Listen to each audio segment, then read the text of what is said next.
everyone, welcome back to That Cyber Guy. So today we are going to discuss the Internet Protocol, IP addresses.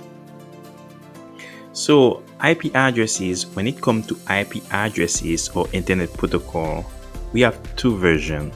We have IPv4 and then we have IPv6. So many times you may hear people talk about IP addresses. So what are they? So imagine the internet as a big network, like a massive city where every device connected needs its own unique address. If you're living in a town, your house needs an address. So this address, they help you when you order something online, so they deliver it to you. So it is the same as IP addresses. This is the address that is unique to your device for communications. So now when it comes to IPv4, they say IPv4, which stands for IP version 4.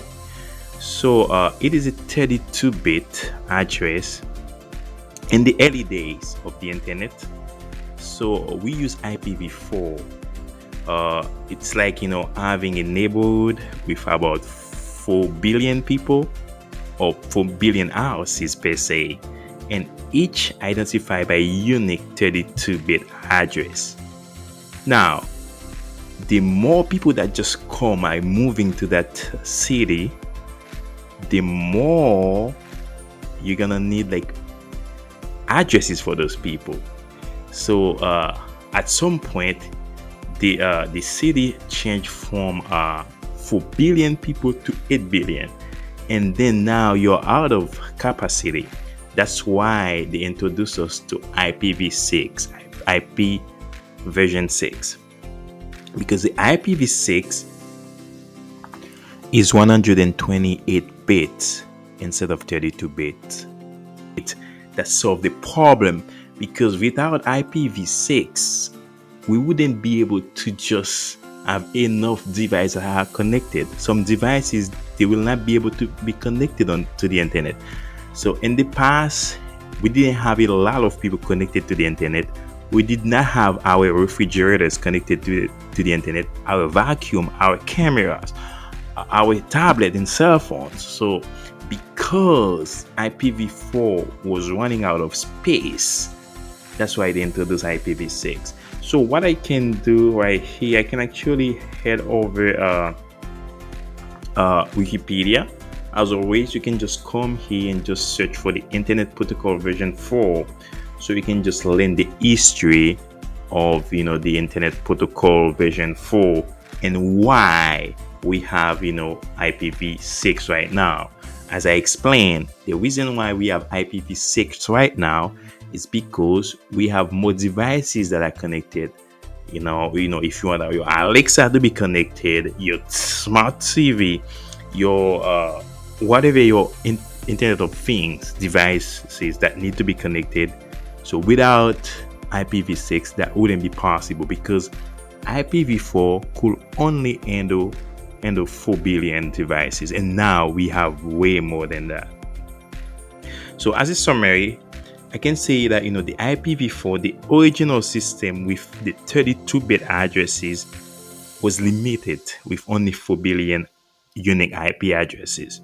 So that's why they introduced us to the modern IPv6 that has 128-bit addresses. Alright, right now we are going to try to do some math to show you why only 4 billion addresses can be connected to IPv4 and why for IPv6 so it's almost infinite.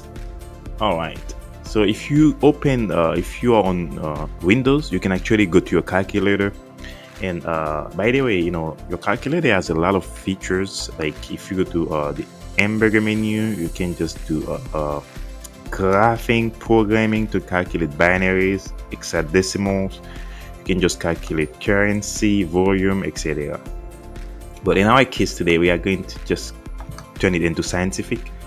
So for IPv4, we know it's 2 to the power, as we discussed, of 32-bit, which gave us 4 billion devices that can be connected. In the past, that was a lot, but right now, as we have like more Internet of Things, like smart refrigerators, smart vacuum, smart camera, you get the idea. So we are running out of that number. So that's why they introduced us to IPv6, which is 2 to the power of 128 bits, which gives us a lot of numbers. So it's gonna take us a while to just run out of IP addresses for IPv6. So I hope this helped. And then what you can do, always come to Wikipedia if you wanna learn. You just come here and learn, or just do go to other sources. But I kind of like Wikipedia because it's like an open source, even though anybody can modify it, but I like it. It has a lot of great information. Now, if you haven't subscribed yet, you need to do that, because after we are done with that networking part, we are going to keep going to advanced cybersecurity, the cloud, and then programming. Thank you so much.